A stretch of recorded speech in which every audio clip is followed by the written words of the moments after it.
Welcome back to First Reviews. I'm Golub Balaban here, and today we're talking about Violent Ends with the movie's director, John-Michael Powell. John-Michael, thank you for joining me today. I First of all, the movie is about Lucas Frost, who is brought into a chain of violence and vengeance involving his criminal family. And I want to start by asking a bit about your filmmaking journey and what were some of the earliest movies that you would rewatch time and time again when you were younger? Well, when I was younger, I mean, one of the most, you're not going to see any kind of tonal connection whatsoever to Violent Ends, but one of the first movies that I really remember watching over and over and over countless amounts of time was the movie Major League with Charlie Oh, Sheen, Tom Charlie, yeah. Berenger, Wesley Snipes, Corbin Burnson, Rene Russo. Yeah, it was a baseball movie. It's about the Cleveland Indians, who are this hapless kind of MLB baseball team, and they're kind of their owner is trying to sell them so they can move to Miami and get out of Cleveland. And so she decides to put together kind of a ragtag group of ball players who she considers to everybody considers to be the bottom of the barrel players. And those lo and behold, those bottom of the barrel players come together and unite and just manage to win the pennant and go all the way. So or at least all the way to the World Series. And I don't know, it was just like one of those comfort movies for me that I owned a VHS, and I would put it in the VHS player every night and watch before I went to bed over and over. Was that one of the ones, or were there others that influenced you to want to start making movies?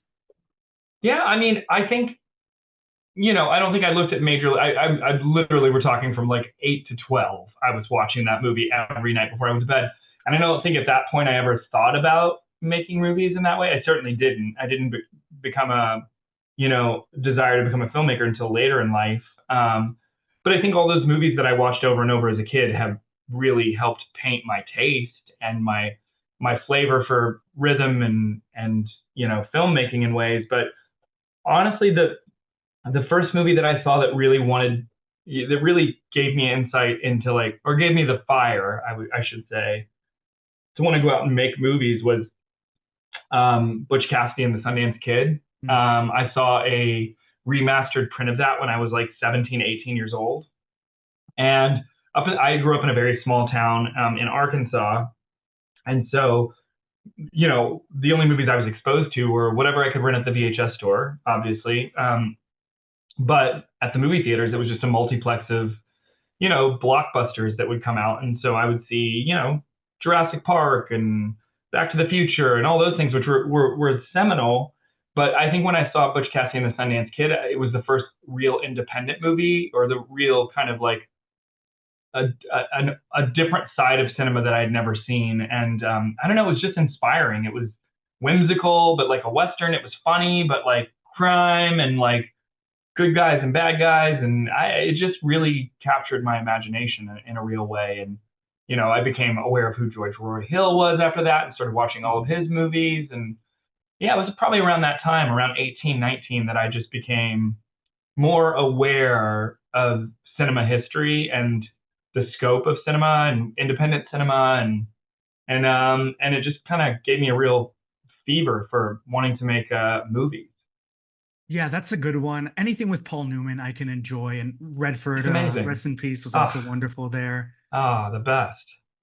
Um, yeah, so you started out as an editor. You're also the director and writer of this movie. I want to talk a bit about the writing side. How did the script here come to fruition? Does it usually start with you with a concept, a character, an image, a theme, a power dynamic? How does the first idea create the movie?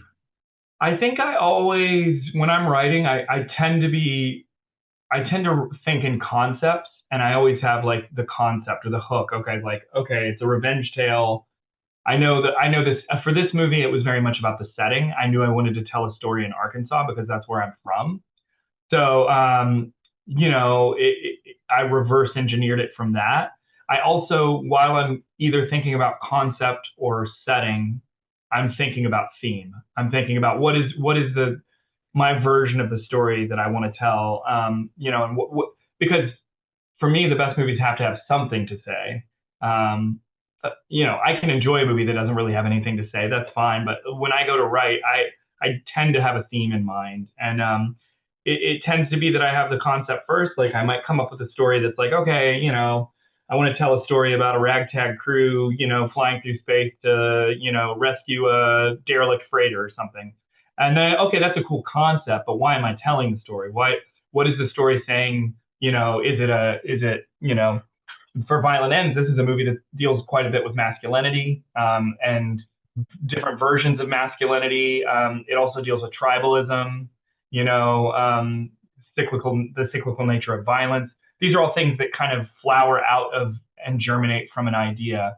And it can be anything though. You listed off quite a few. I mean, I could literally listen to a song on the radio and get an image in my head and go, oh, I have an idea for a story that I want to tell. And it all just kind of percolates from there. And sometimes the ideas come very quickly. Sometimes they kind of grow over time. Violent Ends was one that came very quickly because, yeah, like I said, I'm from Arkansas. This is a world I know very well, and it was a story that was just kind of, I don't know, maybe I was born with it, and it just came out when it needed to come out. Yeah, speaking of themes, I think fate is a big one here. Yeah. Is fate something that's decided for us when we're born by our family or circumstances, or is it decided by each individual choice we make? Can you elaborate more on that theme and how it contributes to Lucas's hopelessness throughout?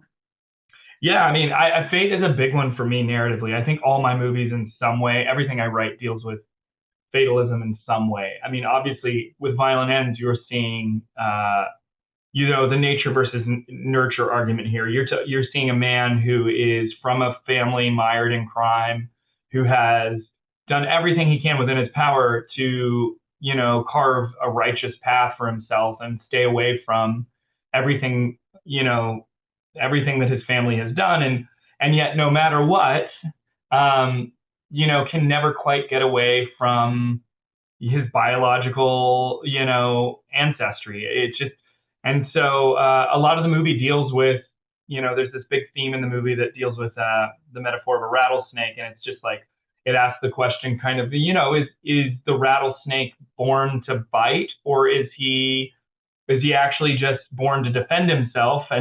And so when they choose to bite as a defense versus offense, I suppose. And I don't know. I think when I look at the universe around me, and especially the world we live in today, it's hard to rationalize, the good and the bad, because, it's just sometimes it feels like the universe is out of whack. And I'm fascinated by that. And I'm fascinated by the choices we make and how those carve paths for us, how those define our future, the sliding doors of it all. It had one instant, one moment not happened, had things turned out completely different. Like this movie certainly deals with that. There's a moment in the movie where, like, well, if it didn't happen, Lucas's life would be totally different. And I don't know. I think fate is kind of one of the most basic, relatable human questions. Is like, what is our place in this universe, and why are we not in control of it? And that is very strange and odd and rife for drama. Yeah, so I spoke with your cinematographer Elijah Guess not too long Oh, ago, and great. I Yeah, asked yeah, him yeah. what were some movies that influenced this one, and he said that you guys carried a movie that I absolutely love, The Place Beyond the Pines, with Oh, you a yeah. lot. And that's also a movie about circumstance and Yeah. posterity, and even from a setting perspective, I can tell how it inspired. Can you talk more about how that movie's influence shows here? Yeah, I mean, to me, that movie's so beautiful. I mean, it's like that filmmaker, what's his name? Derek Cianfrance. San Francisco. Man, guys, just I just recently watched his new one, Roof Man, and that one's good Great, too. yeah. The guy just knows where to put the camera and how to let things breathe, and it's beautiful. But like Place Beyond the Pines specifically, the ancestry of it all. That's a movie that literally is epic. It's dealing with multiple timelines over the course of multiple lives, and how those lives intersect and how they echo the choices from the past echo in the future. And I don't know. And also, quite frankly, and now you're asking me about the movie, and I'm psychoanalyzing Violent Ends and looking back at Placing on the Pines. Both movies deal with versions of masculinity, different cycles of masculinity. And quite frankly, both movies deal with how power is wielded, and it's tragic and it's beautiful and Ryan Gosling's so cool. I mean, it's just like that opening. It's Always. funny. Somebody brought up, the opening, the way he walks into the big arena where he gets on the motorcycle, and you're following Gosling from behind, and it's similar to the way that we set up Sid, our villain, because we're kind of following him from behind, and you're waiting to reveal him, and there's so much of the DNA of that movie, the way it was photographed, the way it was edited, that just like is certainly in Violent Ends. Like if you like Derek Santa Francis films, I think you will like aspects of this film. And I don't know, it's just such a beautiful movie, and yeah, it was one of the keystones for sure. We were always referencing it. I also spoke with Elijah about how you guys almost always use natural lighting when shooting the outdoor scenes. Was that was it mostly frightening to utilize that challenge, or was it always something that you just felt was integral to the way the film needed to be shot? It was never frightening for me because I trusted Elijah. Elijah probably was dying on the inside and terrified, but I didn't see that on Elijah's face. I didn't read that. But certainly, like, we had very early on conversations about the naturalism of the film. You know, going back to Place Beyond the Pines, and this is like, I mean, it's in the title. That movie is the way that movie photographs nature is really beautiful, I think. And I think it's similar to this in Violent Ends, where it's a very pastoral, bucolic kind of world with, just a very specific type of naturalism. And, you know, some of it is that it's trying to capture what's there, utilize light to create something that feels, I want to use the word organic, but like just feels lived in, which was certainly the goal. I mean, very pragmatically speaking, some of it is just budget. It's like we don't have the resources to, get all the big rigs out and the cherry pickers and the time to light everything. So, you have to utilize what you have a lot of the time. So thankfully the story we wrote played into that. And, it was a benefit, not a hindrance, not to have the budget for it. But certainly, the goal for this film was to shoot Arkansas in a way that hadn't been photographed before. And Arkansas is not a film, quite frankly, that gets photographed that often. It's not like, we have to really steer clear. It's not like The Godfather, like some sentimental film is an Arkansas film. But there's enough Arkansas films for me that I know that I really set out to try to make something that felt unique, felt like its own corner of Arkansas. And, something that's big for me is painting worlds and creating worlds and trying to make people escape the reality that they're in when they watch the movie and feel like they're being immersed in something that is real, but slightly heightened and unique and cinematic. And I think we accomplished that. It's one of the things I'm most proud of. And to circle back to your original question, if Elijah was terrified of it, I don't know. I felt pretty confident as we were photographing the movie that we were capturing some beautiful photography. That's for sure. Wonderful. What are, by the way, some of the biggest movies set in Arkansas? I mean, some of the ones that come to mind for me are, Jeff Nichols is from Arkansas. He shot Okay, yeah. Mud. He shot Shotgun Stories there. That was a big one. Devil in a Mud Blue is Dress, excellent. which, yeah, Mud is excellent. Devil in a Blue Dress, which is a bit of an older film. Oh, I saw that one. Sling Blade, which was a great film that Billy Bob Thornton is in and directed. I think he won an Oscar for, or is nominated for an Oscar for it. Yeah, I think he That's a won for seminal. writing, something Yeah, I like think he that. won for writing. Yeah, that's a seminal Arkansas film. There's a few, but it's not. I mean, there's a moment, Thelma and Louise, like the first act Okay. of Thelma and Louise is set in Arkansas. So, although I don't know that I would call that an Arkansas film because so much of it takes place in the West. But we pop up here and there in cinema. It's just, we're not a big state. There's only 2 million people. It's a small place. So, Minari. Minari is a great one. Oh, Lee Isaac Chung directed Minari. He's from Northwest yeah. Arkansas. I always thought Actually, that was in funnily enough, Tulsa. I guess I was wrong. yeah, well, so they did. Sorry, maybe you're right. They shot it on the other side of the border. But Lee is from Lincoln, where Okay. actually there's a scene in Violent Ends that takes place at a diner with James Badgedale and Kate Burton, and Mhm. James Badgedale's character is eating barbecue. Lee, who I met while we were mixing this movie, actually worked in that diner when he was in high school. Oh, So amazing. he's from that neighborhood or from that town, Lincoln. And the story of Minari is about his family, who was a farming family in Arkansas. So it's like it's an Arkansas movie, but yes, shot in Oklahoma. That must have been it. Set in Arkansas shot. Yeah, Yeah, that makes sense. That makes yeah, sense. But yeah, Lee Isaac Chung is awesome. He did that. He did Twisters. yeah. And Um, Twisters was good, man. I mean, for a big blockbuster thing, I think he did a great job with it. yeah, absolutely. And the cast in that one. Speaking of your cast, I know you had actually edited a film with Billy Magnuson and realized the greatness of his performance.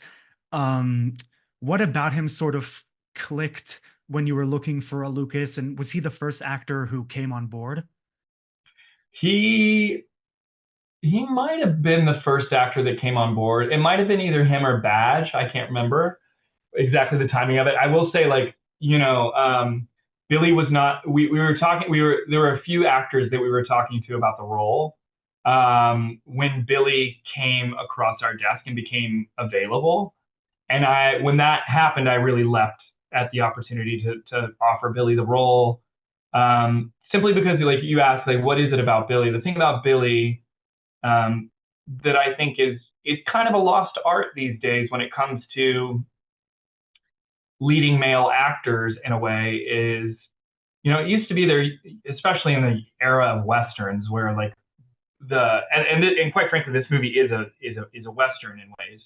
Um, but it used to be that you had the John Waynes, the Robert Mitchums, the Charles Bronsons. It's the man who could be both tough but vulnerable. And, it's the vulnerability in Billy that, like, really, physically he's quite capable. Billy's a big guy, strong guy, he's tough. But, like, really, when you look at movies, the movies that I grew up on, like the action movies of the 80s, even when you're looking at Arnold Schwarzenegger or Sylvester Stallone, these alpha kind of, now they're cliche 80s heroes, but like the reason those 80s heroes were great, and the ones that were great not because, they could pick up a gun and wipe out an entire village in Vietnam or like whatever, or like, Arnold Schwarzenegger can, be Conan the Barbarian and swing a sword and just, yes, there's that. But really, what those actors are great, like the Sylvester Stallones and the Schwarzeneggers, the Bronsons, the Robert Mitchums, is their emotional vulnerability. And like, it's the ones that didn't have that emotional vulnerability that became slightly cliche. Like, I'm not trying to, I'm thinking of the 80s. I'm not trying to, thumb my nose at Chuck Norris or something. But like, there's Chuck Norris is like an action kung fu star, but doesn't really have the emotional vulnerability that even a Schwarzenegger has. Is like, you look at a movie like True Lies, and it's like, yeah, he's a big tough guy, but like inside he's kind of a softie. Even Terminator, the robot, is like vulnerable. It's like he can make an android robot vulnerable in ways, and so I think that's true of Billy too. And this is obviously a much more dramatic movie than like a Chuck Norris film. Not saying that, but like even T2, when you look at T2, like there's an emotional core to that movie. The end of that movie is tragic. When he's giving no, spoiler alert to anyone who hasn't seen T2, when he's giving the thumbs up at the end, like Yeah. I remember crying. And you're like, you care because that kid so much cares about, it's like the Iron Giant. it's like tragic. And so, with Billy, it's the range, really. It's the ability to both physically exert himself, yes, that's important, but also be, soft enough on the inside to not be, what's the word? Not be self-conscious about the vulnerability. And that's like rare, honestly. It's just not very many actors that can do both. Like, there are plenty that can like exert themselves or be emotionally fraught, but to toe the line, it's kind of a lost art. And there aren't very many leading men these days that I think can do both. And Billy certainly has that gift in spades. I mean, he can. I truly do believe Billy can do anything. I mean, he's so funny. He's so dramatic. So yeah, he's a rare talent. And what were some of your what was your approach with rehearsal like with the actors with building some of the familial dynamics or tensions in a way? Yeah, no rehearsals. We had zero rehearsals on this film. Oh, okay. And yeah, and I mean, some of that is the schedule. We just didn't have the prep time we needed with all these actors. We shot this movie during the strike, so it was a challenge. But even so, I'm not a big rehearsal person. Yeah. If an actor, if that's, I like doing a read through before we go into production and having conversations.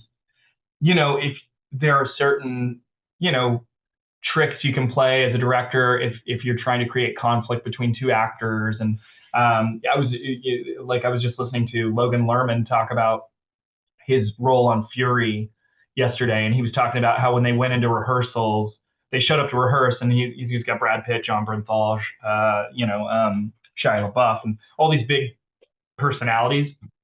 David Ayer's directing, and Logan tells David Ayer kind of going into the first rehearsal, he goes, "Look, I want you to know I rehearse, but I'm going to go into this meeting telling everybody that I don't do rehearsals and I'm not going to rehearse because his character was supposed to be the character in the group that was morally opposed to shooting and killing, and so he was the outsider in the group, and so he wanted to create that dynamic in rehearsals with his relationship with all the actors. It was a secret he kept with the actors, and it helped paint, their personal relationship. But then that personal relationship then bleeds over onto film, and you feel it, Mm-hmm. right?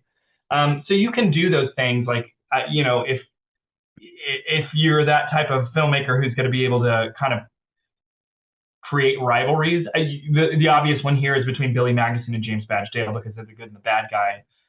Quite frankly, I didn't have to do much of that because a little bit of that work was done for me because we came into production so flying by the seat of our pants because of the strike.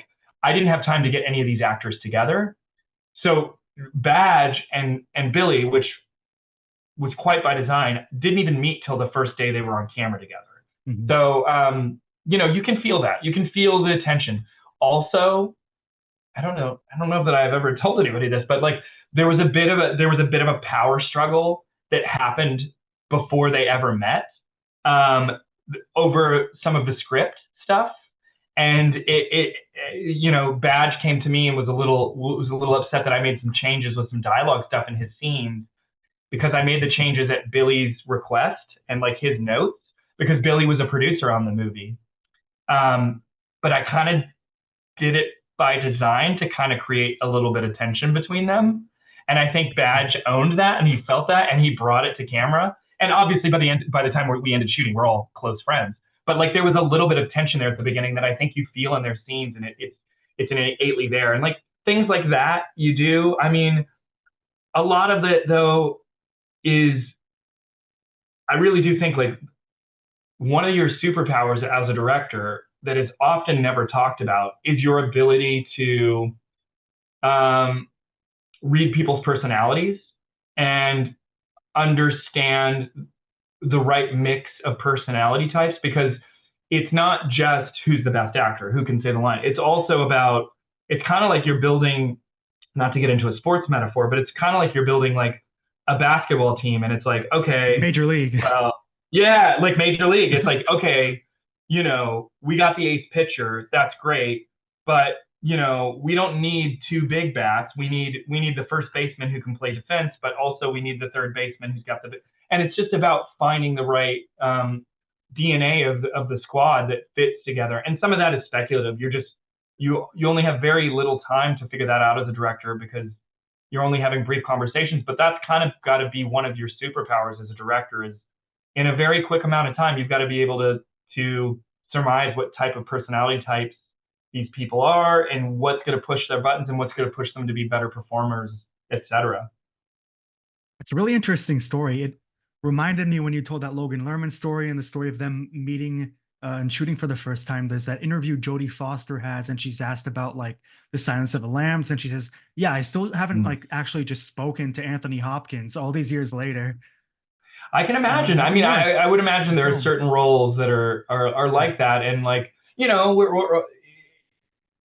when you're making an independent film, oftentimes it is a bit like film camp, and you all become friends, and it's like a family because you're all rolling up your sleeves and trying to achieve something that seems insurmountable. I would imagine on Silence of the Lambs, which is a studio film, on those films, it's different. Like everybody's a professional; they're coming in to do a job, And it's easy for us to watch movies and go, oh, like I imagine they're all friends, but sometimes you're coming in as a hired gun and you're there to do something. And also, like, quite frankly, Jodie Foster's performance probably wouldn't have been the same had she been buddy buddy with Anthony Hopkins. It Of just, course. it wouldn't, it would, I don't know. There's something ineffable there that gets crushed when you get a little too familiar sometimes. And then other times, if you're doing a romance, it's like there are reasons to have, like, let's say you're shooting a story about a couple and chemistry. Well, they should be going out for lunch every day and, like, talking and figuring out what they like, and just getting to know each other. And I don't know. There's the funny thing about this business and this art form is there's no blueprint, and there's about 7 billion different ways to skin the proverbial cat, and, like, every one of them, every time you endeavor to make something and create something, whether even when it's writing on the page or it's showing up on set, the process is always different, and it kind of, I always take the stance that the movie tells you what it wants to be, and the more you fight the movie, then the rougher time you're going to have, and the more sad and dejected you're going to feel when it's over. But at a certain point, the movie's going to be what it wants to be, and you just got to let the stew kind of cook and become what it's going to be. So, on that subject, what were some of the biggest changes that occurred, I guess, from the script as it was written to filming, and then anything you discovered in the edit as well? How did the movie sort of evolve throughout production and post? Yeah, I mean, the core of the movie is there. Like, not much changed in post from the core of the story. Like, I will say, from a writer standpoint, there's a plot line in this movie in the second act where Billy Magnuson's mother, Darlene, who's played by Kate Burton, she plays the small town sheriff in this town, and she's having to kind of go on an investigation of her own. Um, there's a bit of that investigation that's left on the cutting room floor. So we had quite a bit more of the investigation. What we just found when we were going through the cut and we were getting, further and further along, is just like everybody was locked in on Billy's, character arc and what he was going through, that anytime you stepped away from that character, you just desperately wanted to be back with him. And, no fault. Kate Burton's performance in this movie is fantastic. She's great in the movie. But sometimes, again, this is me telling you, the movie tells you what it needs to be. And Billy's character, for whatever reason, the way it was written, the way he performed it, was just telling us in the cut that, okay, we can leave you for a little bit, but not more than a couple minutes, because we got to get back and we want to know what's going on with Billy. And that's just part of the process and what you learn. And I think from a very, like, bare bones writerly, perspective, not much changed. I mean, it was what it was. When you're making an independent film, there's not much margin for error. You're lucky if you get 3 takes. If you get 5 takes, that's like, gluttonous at a certain point, because there's just no time on an independent film.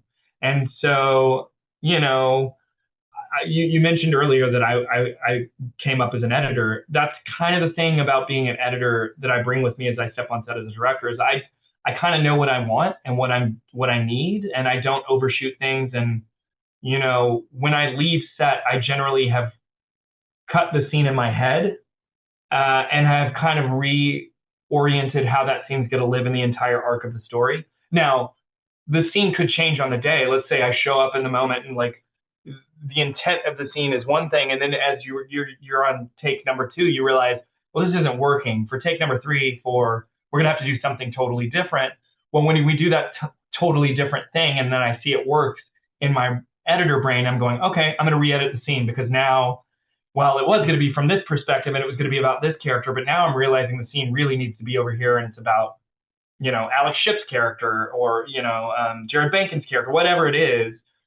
And then you just re-edit the scene in your head. But honestly, by the time I walk away from production, it's pretty baked in. And if something goes wrong, we're really, we're up a creek without a paddle, because just on an independent film, you don't have the money to go back and do reshoots. You don't have I spent so much time writing the movie and editing the movie in my head before we ever went to shoot, that it kind of is what it is. I don't know. I think I'd be terrified absolutely terrified if I wasn't an editor and I didn't have the confidence walking off set. Where if I walked away from set and went, well, we'll figure it out when we get into the cut, I would just I'd be terrified.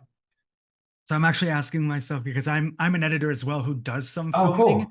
and it definitely brings so much of like your planning ahead mind into full force because you're an editor. So I'd love to hear more about I guess planning the rhythm of a shooting day or a shooting sequence and how those editor skills sort of come into play on a shooting day.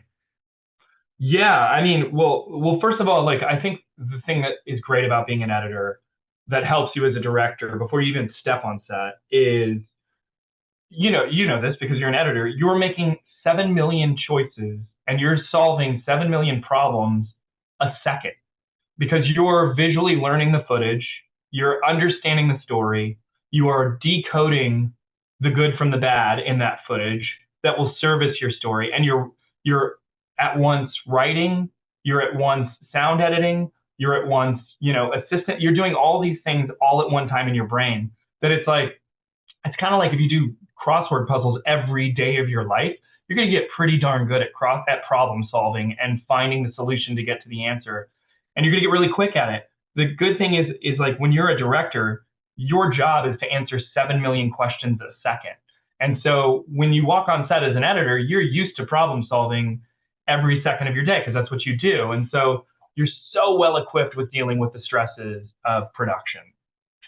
From a planning standpoint, I just think, you know, understanding the economy of footage, especially when we're talking about an independent filmmaker. Like I can't imagine what it's like to have like a $30 million budget or bigger where you're like, today wasn't very good. We'll come back and get it tomorrow. Like I, I don't even know. I don't even know how That's a to think luxury, that yeah. way.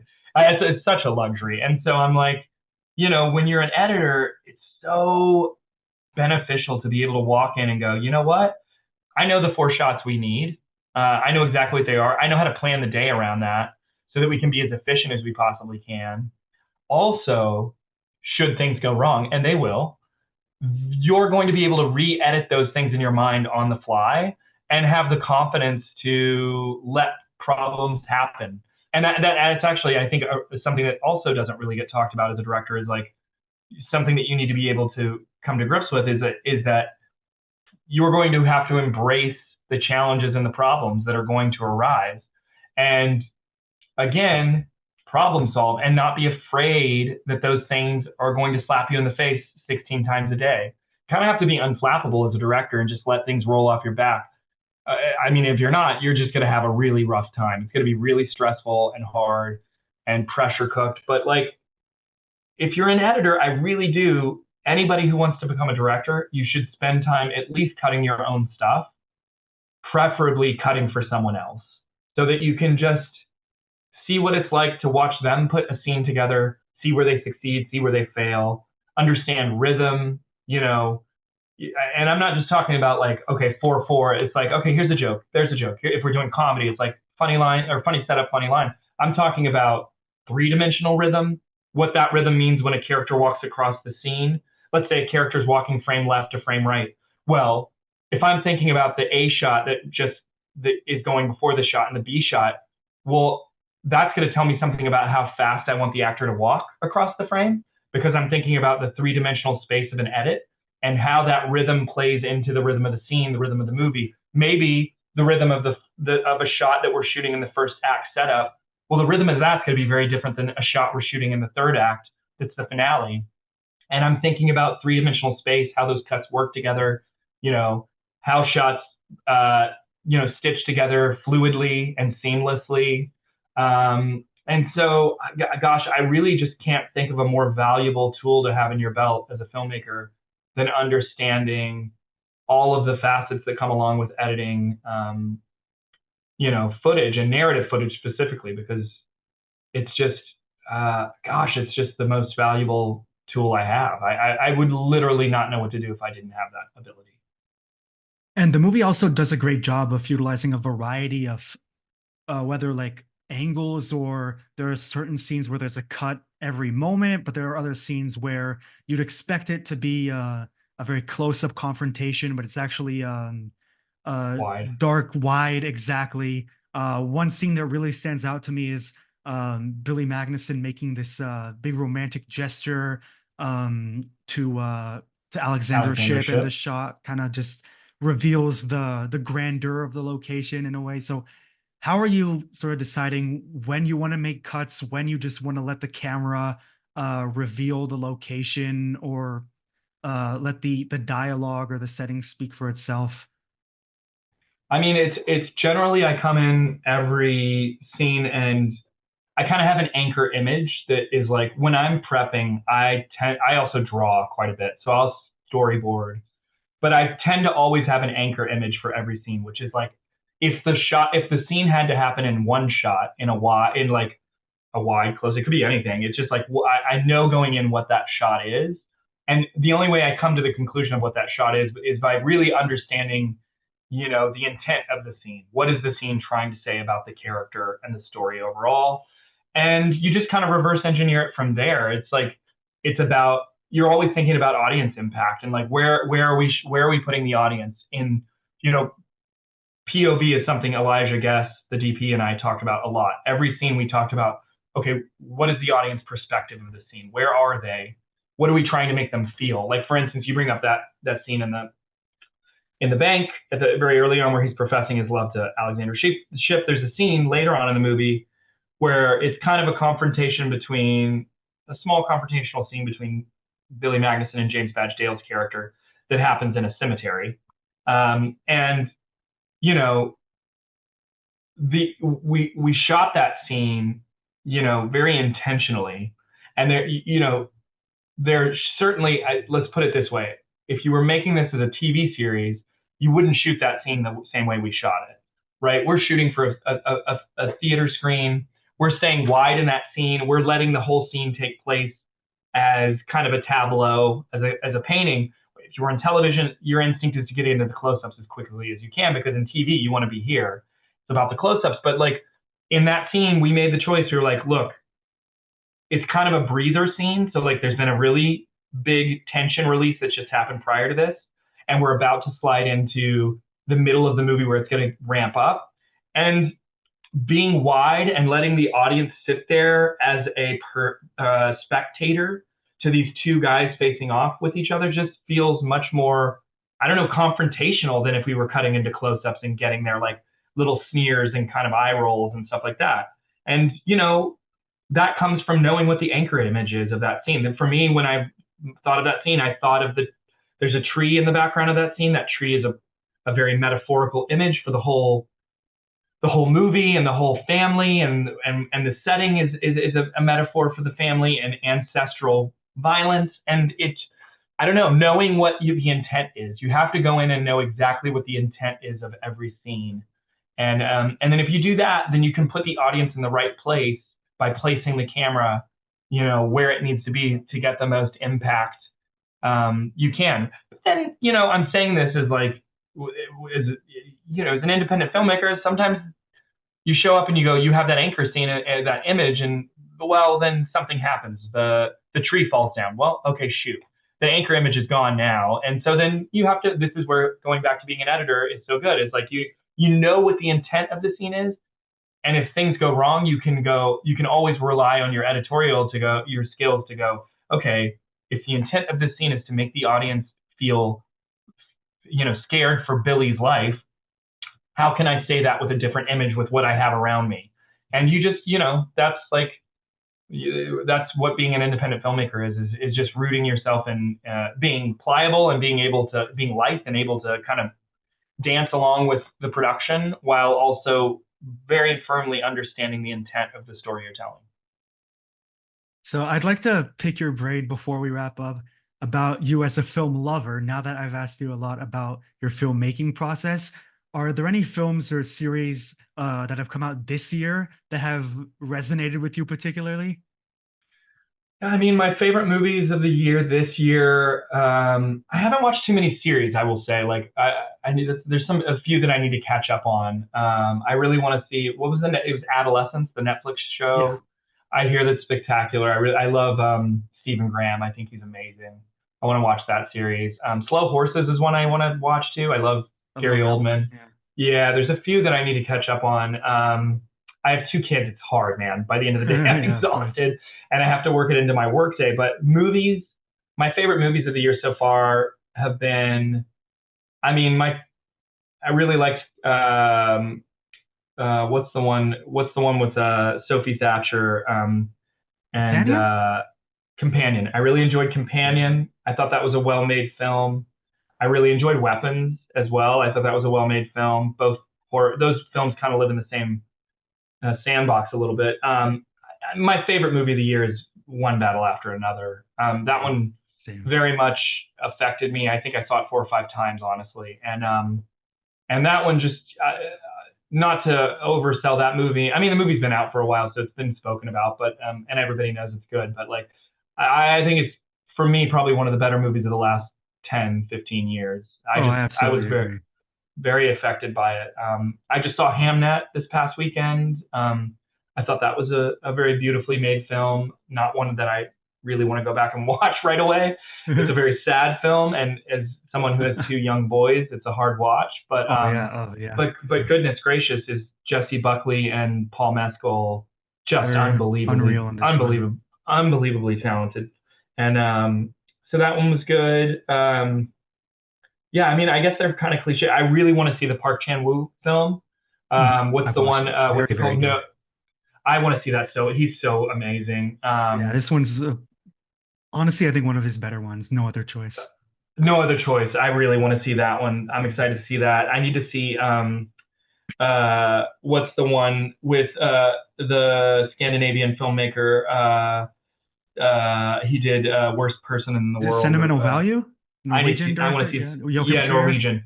Joachim Yeah, Trier. Joachim Trier. I need to see Sentimental Value. Also That's one very I'm good. excited about.